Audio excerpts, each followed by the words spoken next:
প্রিয় দর্শকবৃন্দ, আপনার স্ক্রিনে এখন যে দৃশ্যগুলো দেখছেন এগুলো ইরানের ইতিহাসের সবচেয়ে সফল অভিযানগুলোর একটা। ইরান এমন এক বিশাল নেটওয়ার্ক ধরে ফেলেছে যেটা ছিল মোসাদ মানে ইসরায়েলি গুপ্তচর সংস্থার পরিচালিত। এটা কোনো ছোটোখাটো ব্যাপার না, একটা আস্ত কারখানা যেখানে ড্রোন বানানো হচ্ছিল ইরানের ভেতরেই। আর এই ড্রোনগুলোই রিসেন্টলি ইরানের অভ্যন্তরে বিস্ফোরণ ঘটিয়েছে। বড় বড় আক্রমণের পিছনে এগুলোর হাত ছিল।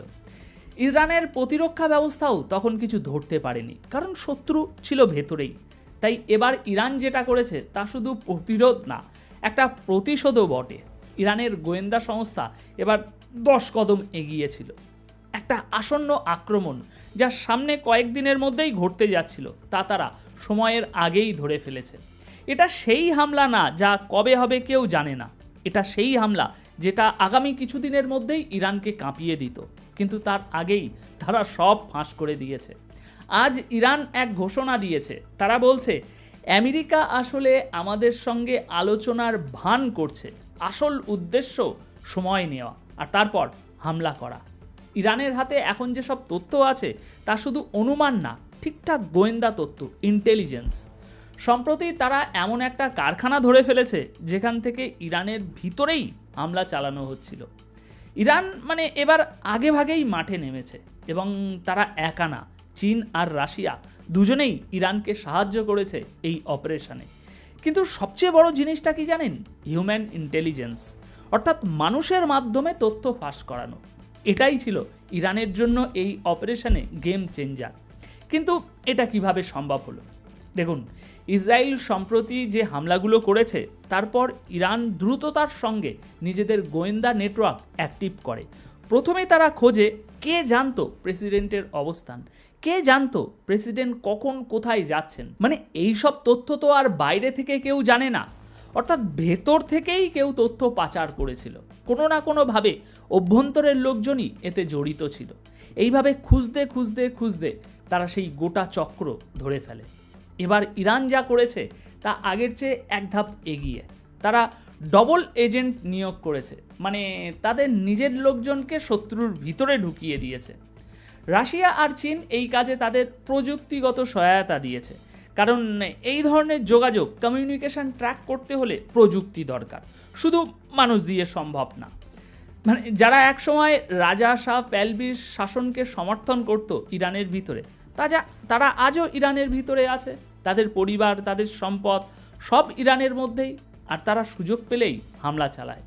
কিন্তু এবার যা হয়েছে তা ছিল সম্পূর্ণ প্রযুক্তি নির্ভর এবং হিসেব করে চালানো। দেখুন, এবার ইরান এক অভিনব কৌশল নিয়েছে। বিশ্বজুড়ে তাদের যেসব অ্যাসেট বা গোপন রিসোর্স ছিল সেগুলো সক্রিয় করার চেষ্টা করেছে তারা। রাশিয়া আর চীনের যে উন্নত প্রযুক্তি আছে, বিশেষ করে চীনের যেসব নজরদারি প্রযুক্তি ব্যবস্থা আর রাশিয়ার ইন্টেলিজেন্স সিস্টেম, সব এবার ইরান কাজে লাগিয়েছে। আর ইসরায়েলের জন্য এটা নিশ্চিত এক বিশাল ধাক্কা, কারণ এবার ধরা পড়েছে ওদের এক বিশাল নেটওয়ার্ক, সাইবার অপারেশন, ড্রোন হামলা, সব কিছু একটা গোছানো প্ল্যান ছিল। এখন ব্যাপারটা ভালো করে বুঝুন। ইসরায়েল যখন শেষবার আক্রমণ চালিয়েছিল তখন তারা ইরানের ডিফেন্স সিস্টেমের পাশে জ্যামার বসিয়েছিল। এই জ্যামার মানে এমন এক যন্ত্র যা র্যাডার বা ডিফেন্স সিস্টেমকে অচল করে দিতে পারে। তারা জানতো ঠিক কোথায় কোথায় ইরানের ডিফেন্স সিস্টেম আছে, সেই জায়গাগুলোকে অকার্যকর করে দিয়ে তারপর হামলা করেছিল। তাই এবার ইসরায়েলের অপারেশন, বিশেষ করে মোসাদের যে প্ল্যান করেছিল মোসাদ, তা শুরু হওয়ার আগেই ব্যর্থ হয়ে গেছে। আর শুধু ব্যর্থ নয়, সারা দুনিয়ার সামনে ফাঁসও হয়ে গেছে। এবার এতে কি হবে? দেখুন, প্রথমেই যেটা হবে সেটা হলো ইসরায়েল তাদের সামরিক অভিযানগুলোর গতি কমিয়ে দেবে। যেমন ধরুন ড্রোন হামলা, সাইবার আক্রমণ বা ইরানের ভিতরে তারা যেসব গোপন মিশন চালায় সবই ব্যাহত হবে। এই অপারেশনগুলো চালাতে গিয়ে এখন ইসরায়েলকে অনেক সমস্যার মুখে পড়তে হবে।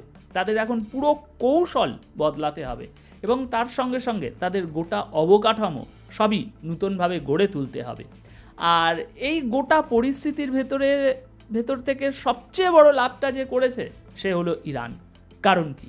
কারণ যখন আপনি শত্রুপক্ষের কোনো একটা সূত্র খুঁজে পান, তখন সেই সূত্র ধরে আপনি বহু তথ্য বের করতে পারেন। কোথায় কি চলছে, কে কোথায় আছে, কোন জায়গায় কি প্রস্তুতি চলছে, এক্সেট্রা এক্সেট্রা। এখন সব মিলিয়ে ইরানের গোটা নজরদারি ব্যবস্থা, মানে সার্ভেলেন্স নেটওয়ার্ক, আগের চেয়ে অনেক বেশি শক্তিশালী হয়ে উঠেছে, সেটাই আমরা দেখছি। দেখুন, ড্রোনের যেসব কারখানা থাকে সেগুলো অনেক বেশি সংখ্যায় থাকে না। সারা দেশে এমন বড়জোর 5-6টা কারখানা থাকে। আর আপনি যদি একটা ধরতে পারেন তাহলে বাকিগুলোও চিহ্নিত করা অনেক সহজ হয়ে যায়, তাই না? তবে এটা বললে ভুল হবে না যে ইরান সব আক্রমণ একেবারে রুখে দিয়েছে। এই ধরনের হামলা সামনেও হতে পারে, কেউ জানে না কতটা ঠেকানো যাবে সেই হামলা। এই আক্রমণ ব্যর্থ হয়েছে, কিন্তু সামনে আরও বড় লড়াই আসছে, এই সত্যটা আমাদের বুঝে নিতে হবে। ইসরায়েল আবার হামলা করবে, এটা নিশ্চিত। কিন্তু এবার তারা যদি সত্যিকারের শক্তি দেখাতে চায়, তাহলে সরাসরি এসে ইরানের সঙ্গে যুদ্ধ করুক। যেভাবে ইরান স্পষ্টভাবে বলেছে, এই যুদ্ধ যদি আবার শুরু হয় তবে সেটা শেষ যুদ্ধ হবে, কারণ তারপর ইসরায়েল বলে কিছু থাকবে না। তাই যদি লড়তে চায়, তারা যেন সাহস করে সামনে আসে, কাউকে সামনে ঠেলে এজেন্ট দিয়ে বা আমেরিকার আড়ালে লুকিয়ে না থাকে। এটাই ইরানের স্পষ্ট বার্তা। তো দর্শক, এ বিষয়ে আপনাদের মতামত কি? কমেন্ট বক্সে অবশ্যই জানিয়ে যাবেন।